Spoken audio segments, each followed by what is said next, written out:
नमस्कार। डॉक्टर इंदु शर्मा का सनातन धर्म के प्रेमियों और महान भारतीय दर्शन को जानने के इच्छुक सभी स्वर कथा चैनल के श्रोताओं को श्रद्धेय नमन और स्वागत। श्रोताओं, हमने पिछले कुछ सप्ताह पहले चर्चा की थी भगवान शिव के अवतार भैरव जी की, और आज हम शिव के एक ऐसे अवतार के विषय में चर्चा करेंगे जिसे पूजा नहीं जाता। हमने शिव अवतारों पर चर्चा के प्रथम एपिसोड में बताया था कि पुराणों के अनुसार भगवान शिव ने 19 अवतार लिए थे। आपको जानकर आश्चर्य होगा, भगवान शिव ने 19 अवतारों में से केवल 18 की पूजा की जाती है और शिव भगवान के एक रूप की पूजा नहीं की जाती। कौन है ये अवतार?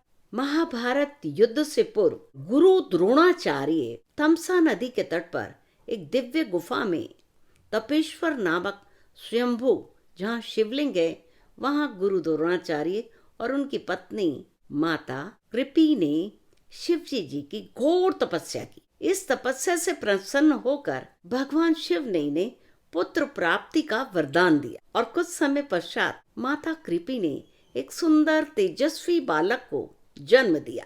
जन्म ग्रहण करते ही इनके कंठ से हिनहिनाने की सी ध्वनि हुई, जिससे इनका नाम अश्वत्थामा पड़ा। जन्म से ही अश्वत्थामा के मस्तक में एक अमूल्य मणि थी। भगवान शिव से प्राप्त उस शक्तिशाली दिव्य मणि ने अश्वत्थामा को लगभग अजय और अमर बना दिया था। अश्वत्थामा ने महाभारत के युद्ध में कौरवों के साथ भाग लिया था। अर्जुन ब्रह्मास्त्र को छोड़ना और वापस लौटाना भी जानते थे, लेकिन अश्वत्थामा के लिए यह संभव नहीं था। युद्ध के दौरान एक ऐसा अवसर भी आया जब अश्वत्थामा ने अर्जुन के ऊपर ब्रह्मास्त्र चला दिया। अर्जुन को भी उसको काटने के लिए ब्रह्मास्त्र चलाना पड़ा। ब्रह्मशिर अस्त्र परस्पर भिड़ गए और उसमें से प्रचंड अग्नि की लपेटों से समस्त प्रजा दग्ध होने लगी। इस महाविनाश को देखकर वेद व्यास और नारद जी उनके सामने प्रकट हुए और उनसे अपने विनाशकारी अस्त्र वापस लेने को कहा। यह सुनकर अर्जुन ने अपना अस्त्र लौटा कर शांत कर दिया, लेकिन अश्वत्थामा ऐसा करने में असमर्थ थे। इसलिए गुस्से में उन्होंने अपने उस अस्त्र की दिशा उत्तरा के गर्भ की ओर बदल दी। भगवान कृष्ण ने अश्वत्थामा को श्राप दिया कि सृष्टि के अंत तक इस धरती पर तू अकेला भटकता रहेगा।